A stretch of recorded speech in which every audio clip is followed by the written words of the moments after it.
তাহলে আজকের কিন্তু এই বাচ্চাদের পেটের সমস্যা, নবজাতক শিশু শুরু করে একটু বড় শিশু যাদের পেটের সমস্যা, বিশেষ করে নবজাতক শিশুরা রাত্রি হলে ঘুমোতে চায় না, পেটে কলিক ব্যথা হয়, বাড়ির লোককে ঘুমোতে দেয় না, অল্প বিস্তর উদরাময় বা পাতলা পায়খানা করে।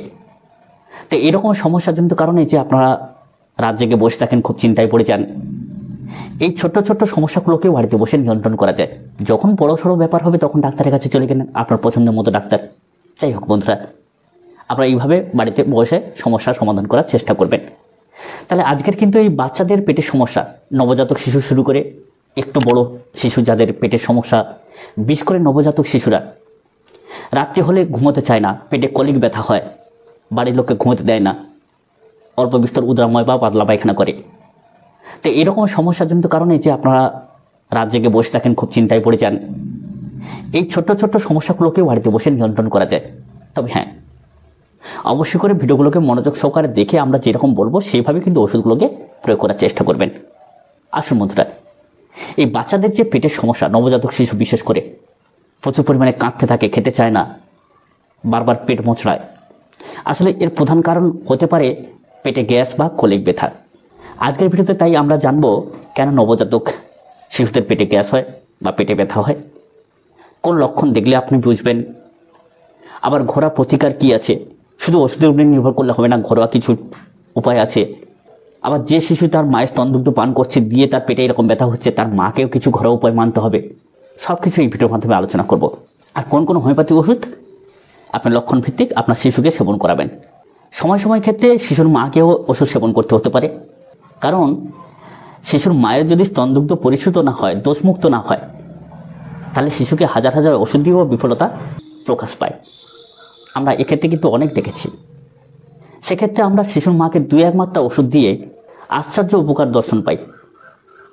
আসুন বন্ধুরা, তাহলে কেন নবজাতক শিশুদের পেটে গ্যাস হয় প্রথম সেই সম্বন্ধে আলোচনা করি। শিশুর হজম প্রক্রিয়া জন্মের পর কিন্তু পুরোপুরি কয়েক মাস কিন্তু শক্তিশালী হয় না। ওই জন্য মাকে নিয়ন্ত্রণ করতে হয়, নিয়ম মেনে খাওয়া দাওয়া করতে হয়। বুকে দুধ খাওয়ানোর সময় বায়ু যাতে ঢুকে না যায় সেদিকে খেয়াল রাখতে হয়। ওই জন্য ডাক্তাররা বলে পিঠের উপরে রেখে একটু আপনি পিঠের উপরে শিশুকে নিয়ে নিলেন, তার পিঠে একটু করে হাত চাপলেন, দেখবেন হুপ হুপ করে একটু ঢেকুর উঠে গ্যাসটা বেরিয়ে যায়। মায়ের খাওয়া থেকেও শিশুর পেটে গ্যাস ছড়িয়ে পড়ে। একটু আগে বলেছি, কখনো কখনো অতিরিক্ত কান্নার কারণে শিশুর পেটে বাতাস ঢুকে যায়, পেটে গ্যাস জমা হয়। অতএব বিনা কারণে শিশুকে কিন্তু অতিরিক্ত কান্নাকাটি করতে দেবেন না। এবার কী লক্ষণ দেখলে আপনারা বুঝবেন যে শিশুর পেটে গ্যাস হচ্ছে, পেট ব্যথা হচ্ছে। তো হঠাৎ জোরে যদি কান্নাকাটি শুরু করে, বিশেষ করে আহারের পরে, খাওয়ার পরে আপনি স্তনদুগ্ধ পান করালেন আপনার শিশুটাকে, তারপরে তার এরকম কান্নাকাটি শুরু হয়েছে, তখন আপনি বুঝবেন না এর পেটে গ্যাস হয়েছে। হঠাৎ জোরে কান্না শুরু করা, বিশেষ করে আহারের পরে, খাওয়ার পরে। তাহলে বারবার পা মোচড়ানো, পেট শক্ত হওয়া, দেখবেন পেটটাকে পাক মেরে ব্যথা হচ্ছে, পা ছুঁড়ছে বারবার, সেই পাটাকে নিয়ে এসে পেটের মধ্যে আঘাত করার চেষ্টা করছে।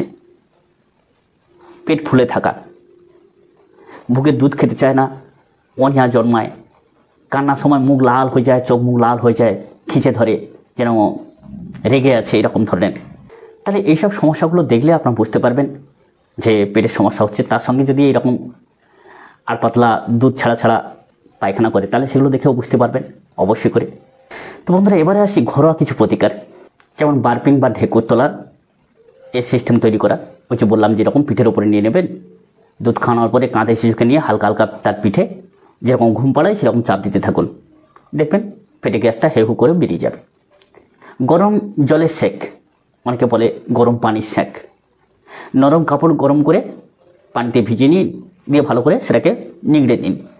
তারপরে কি করবেন, শিশুর পেটের উপরে হালকা করে সেঁক দিন। সহ্য অনুযায়ী আপনি আগে হাতে দেখে নেবেন, দিয়ে পেটের উপরে মেলে দিন। আবার একটু পরে সেই রকম গরম জলে আবার সুতির নাড়াটাকে নিন, কিছুক্ষণ রাখার পরে আবার নিংড়ে নিন, নিয়ে পেটের উপরে বিছিয়ে দিন। এরকম গরম সেঁক দিন, দেখবেন বাতাস বের হয়ে যাবে। 3 নম্বর হচ্ছে সাইকেল এক্সারসাইজ। শিশুর 2 পা আস্তে আস্তে সাইকেল চালানোর মতো করে নড়াচড়া করান। যে সমস্ত শিশু একটু বড় হয়েছে তাকে সাইকেলের মতো করে ঘোরানো যায়, ছোট্ট ছোট্ট সাইকেলের উপরে তাকে দেখিয়ে। নাহলে কি করা যায়, পাটাকে এইরকম করুন সাইকেল চালানোর মতো করে। দেখবেন পেটে যখন আস্তে আস্তে চাপ পড়বে, যেন দাবনাটা, তার যে থাইটা আছে, থাইটা গিয়ে যেন পেটে একটু চাপ পড়ে, দেখবেন আস্তে আস্তে করে কিন্তু তার বাতকর্মর সঙ্গে বায়ুটা বেরিয়ে যাবে। 4 নম্বর যেটা হচ্ছে মায়ের খাবার অর্থাৎ ডায়েট কন্ট্রোল করা। মা যদি ঝাল মশলাদারযুক্ত বেশি খাবার খায়, তেল চর্বিযুক্ত খাবার খায়, তবে শিশুর পেটে কিন্তু গ্যাস হতে পারে, কারণ তার স্তনদুগ্ধের মধ্য দিয়ে কিন্তু পেটে গ্যাস চলে যাবে।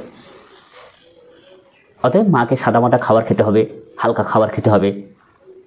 5 নম্বর গ্রাইপ ওয়াটার বা ঘরোয়া ভেষজ। অনেক জায়গায় গ্রাইপ ওয়াটার বা জিরা সিদ্ধ পানীয় অল্প করে দেওয়া যায়। ধরুন আপনি সামান্য জিরে দিয়ে, ধরুন হাফ চামচ জিরে দিয়ে 1 কাপ জলটাকে ফোটালেন, ফুটিয়ে বেশ 4 চামচ 5 চামচ থাকবে, এরকম অবস্থায় নামিয়ে সেটাকে ভালো করে ছেঁকে নেবেন, দিয়ে খুব অল্প পরিমাণে কিন্তু আপনার শিশুকে দিতে পারেন। হজম ক্ষমতা বৃদ্ধি হবে, পেটে গ্যাস বেরিয়ে যাবে। এখনকার বাজারে প্রত্যেকটা মেডিকেল দোকানে দেখবেন গ্রাইপ ওয়াটার পাওয়া যায়। এতে শিশুর পেটের ব্যথাকেও কমে আর হজম ক্ষমতা বৃদ্ধি হয়। আপনি খাওয়াতে পারেন অবশ্যই করে। এবারে আসি বন্ধুরা হোমিওপ্যাথি ঔষধ। হোমিওপ্যাথি চিকিৎসায় কোন কোন ওষুধ আপনার শিশুকে আপনি লক্ষণ ভিত্তিক খাওয়াতে পারেন। বন্ধুরা প্রথম যে হোমিওপ্যাথি ওষুধ সম্বন্ধে আলোচনা করব সেটা হচ্ছে ক্যামোমিলা। আশ্চর্য একটা হোমিওপ্যাথি ওষুধ। যে সমস্ত শিশুরা অতিরিক্ত কান্না করে, কোলে নিলেও শান্ত হয় না, আপনি ভাবছেন যে না ওর বাবার কোলে দিলে মনে হয় শান্ত হবে, আপনি ভাবছেন ঠাকুমার কোলে দিলেও শান্ত হবে, কারোর কোলে কিন্তু শান্ত হয় না। শিশু খিঁচে ধরে, এমন কান্নাকাটি করে খিঁচে ধরে, শক্ত হয়ে যায়, কোনো কিছুতেই সে শান্ত হয় না। তাহলে সে অবস্থায় ক্যামোমিলা 30 পোটেন্সি কিন্তু মারাত্মক কাজ করে। যাদের খুব নবজাতক শিশু তারা কিন্তু 6 পোটেন্সি দেবেন। 1 মাসের মধ্যে বাচ্চা, 2 মাসের মধ্যে বাচ্চা, তারা 6 পোটেন্সি দিন। 6 পোটেন্সি বা 30 পোটেন্সি যাই হোক, আপনারা একটু জলের সঙ্গে দেওয়ার চেষ্টা করবেন।